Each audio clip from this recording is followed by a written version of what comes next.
आपका सवाल बहुत ही रिलेवेंट है, क्योंकि आप देखिए हिंदुस्तान का मानस क्या है। भारत के लोग भ्रष्टाचार से तंग आ चुके हैं। दीमक की तरह भ्रष्टाचार देश की सारी व्यवस्थाओं को खोखला कर रहा है।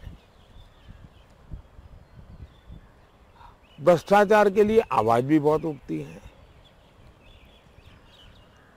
जब मैं 2013-14 में चुनाव के समय भाषण करता था और मैं भ्रष्टाचार की बातें बताता था, तो लोग अपना रोष व्यक्त करते थे। लोग चाहते थे हाँ कुछ होना चाहिए। अब हमने आकर के सिस्टमेटिकली उन चीजों को करने पर बल दिया कि सिस्टम में ऐसे कौन से दोष हैं। अगर देश पॉलिसी ड्रिवन है, ब्लैक एंड व्हाइट में चीजें अवेलेबल है, भाई ये कर सकते हो, ये नहीं कर सकते हो, ये आपकी लिमिट है, इस लिमिट के बाहर जाना है तो आप नहीं कर सकते तो कोई और करेगा। मैंने उस पर बल दिया। ये बात सही है कि लेकिन ग्रे एरिया मिनिमल हो जाता है जब ब्लैक एंड व्हाइट में पॉलिसी होती है, और उसके कारण डिस्क्रिमिनेशन के लिए कोई संभावना नहीं होती है। तो हमने एक तो पॉलिसी ड्रिवन गवर्नेंस पर बल दिया। दूसरा, हमने स्कीम्स जो हैं उसको सैचुरेशन पर बल दिया कि भाई 100% जो स्कीम जिनके लिए हैं उन बेनिफिशियरी को 100%, जब 100% है तो लोगों को पता है मुझे मिलने ही वाला है, तो करप्शन के लिए कोई जगह ढूंढेगा नहीं। करप्शन करने वाले भी कर नहीं सकते, क्योंकि वो कैसे कैसे कहेंगे। हाँ, हो सकता है किसी को जनवरी मिलने वाला मार्च में मिले, अप्रैल में मिले, हो सकता है, लेकिन उसको पता है कि मिलेगा।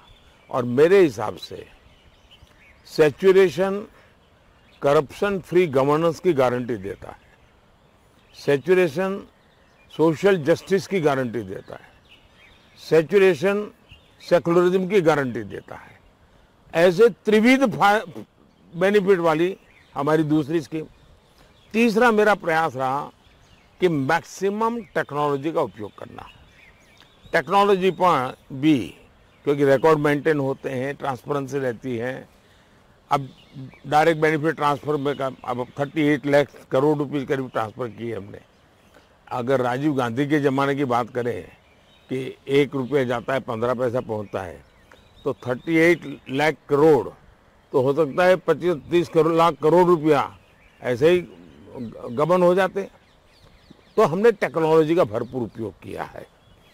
जहां तक करप्शन का सवाल है, देश में पहले क्या आवाज उठती थी कि करप्शन तो हुआ, लेकिन उन्होंने किसी छेटे आदमी को सूली पर चढ़ा दिया। सामान्य रूप से मीडिया में भी चर्चा होती थी कि बड़े बड़े मगरमच्छ तो छूट जाते हैं, छोटे छोटे लोगों को आप पकड़ करके चीजें निपटा देते हो।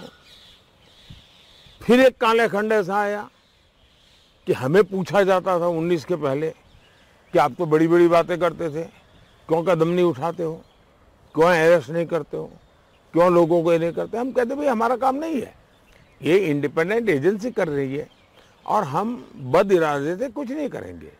जो भी होगा हमारी सूचना यही है, जीरो टॉलरेंस। दूसरा, तथ्यों के आधार पर ही एक्शन होना चाहिए, परसेप्शन के आधार पर नहीं होना चाहिए। तथ्य जुटाने में मेहनत करनी पड़ती है।